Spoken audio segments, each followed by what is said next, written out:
देखियो ये टिफिन भर दो। भाभी जी, भंडारा बटी रहा है तो आप बैठ के ही खा लो ना। भैया क्या फायदा हुआ हमारा 1100 की पर्ची कटवाने का जब प्रसाद ही टाइम पे नहीं मिल रहा तो।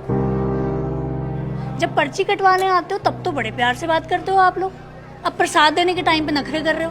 भाभी जी, मैं आपको मना नहीं कर रहा, एक बार भंडारा अच्छे से निपट जाए मैं खुद आपको घर पे दे जाऊंगा।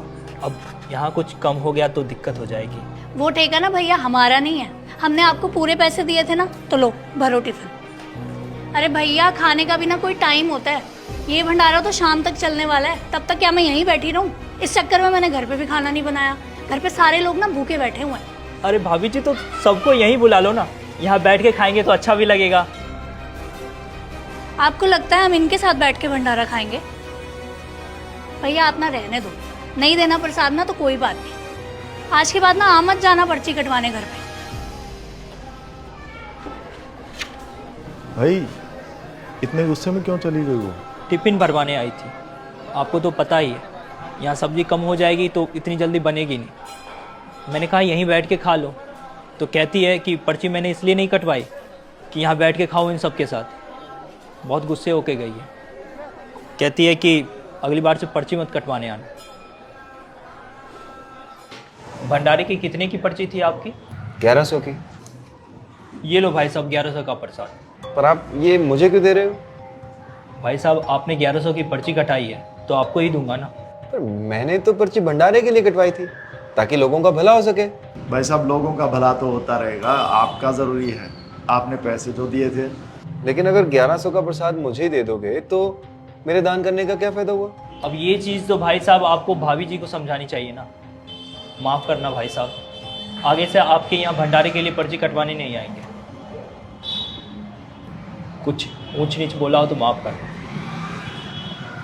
राधे राधे। राधे राधे।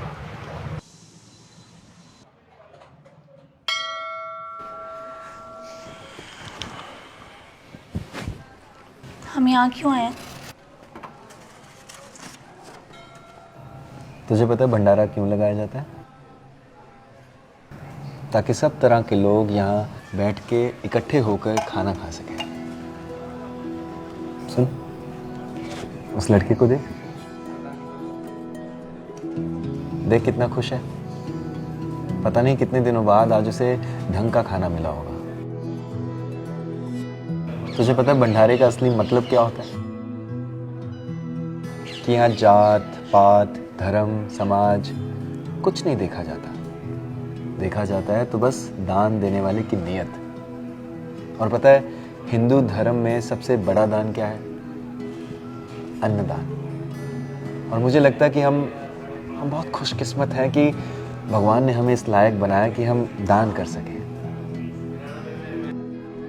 और अगर दान देके भी कोई इंसान ये जताए कि उसने दान किया है तो उस दान की कोई वैल्यू नहीं रह जाती है।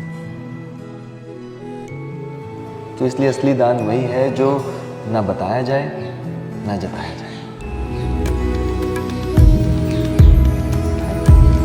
तुम गृहस्थ हो, तुम अपनी कमाई करते हो तो धाम आओ तीर्थ आओ, दो को पवा दो, लेकिन पाने की इच्छा मत रखो।